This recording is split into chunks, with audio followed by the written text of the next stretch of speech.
Hi, this is Jamin and DJ's group, and the title of the article that we chose is Corporate Fraud, Free Trade.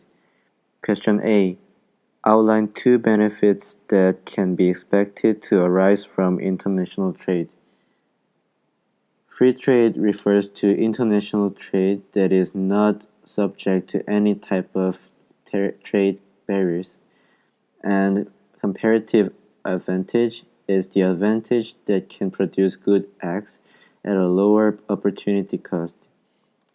Two benefits that can be expected to arise from international trade are first, greater choice for consumers, and second, free trade and a more efficient allocation of resources.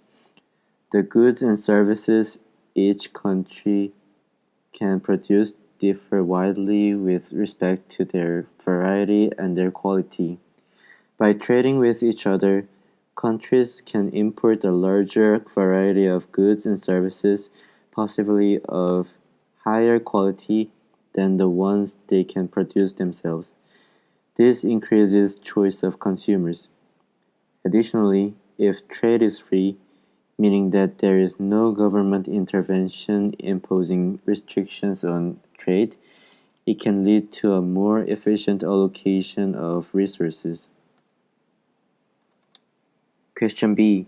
Using a supply and demand diagram, explain how the use of cheap labor by manufacturers may lead to increased import competitiveness.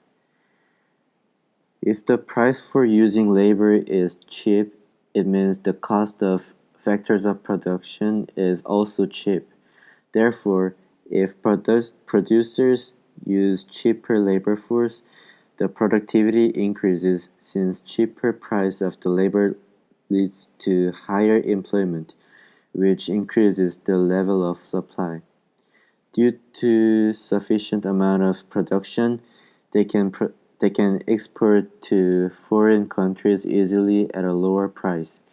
Large amount of quantity can be sold at a lower price, hence it eventually increases export competitiveness. If the supply of labor increases, the supply curve will be shifted to the right. Therefore, as mentioned on the graph, wage will be fall from W to W1. This also leads to increase in the number of labors from N to N1. Therefore, this excess supply of labor forces will produce more productions easily, and it can impact on the competitiveness of export. Question C. Draw an appropriate diagram and use it to explain how U.S. subsidizes on agricultural products result in low-cost products sold to other countries. Due to the imposition of subsidy on an agricultural industry, the supply curve will shift to the right from SD to SDS.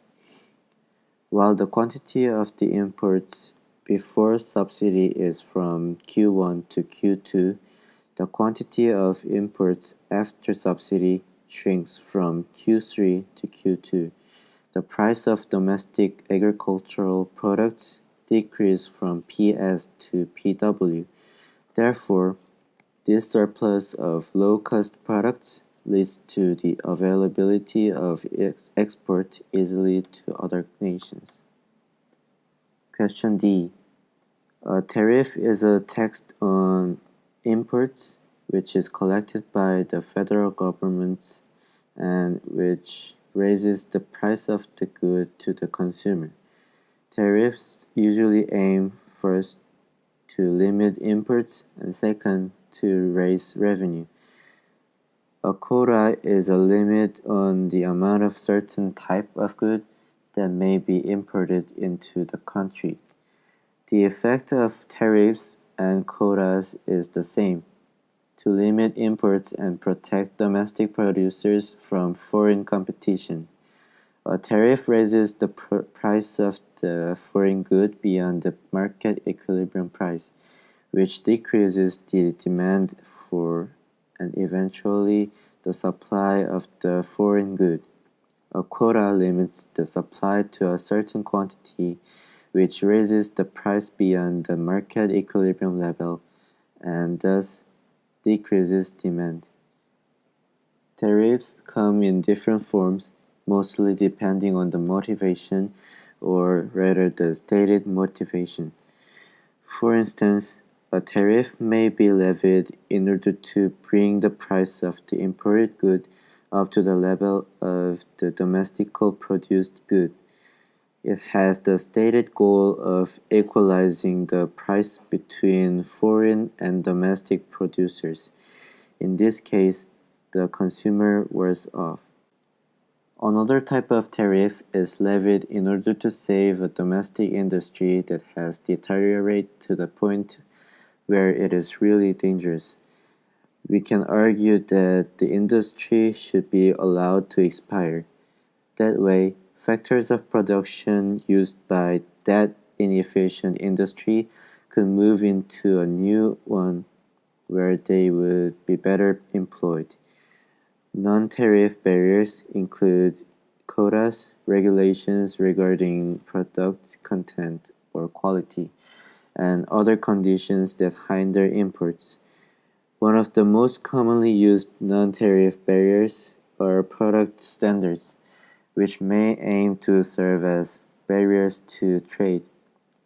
For instance, when the United States prohibits the importation of cheese from France, it can be either protecting the health of the American consumer or protecting the revenue of the American cheese producer. Other non-tariff barriers include packing and shipping regulations or harbor and airport permits, all of which can have either legitimate or purely anti-import agendas or both.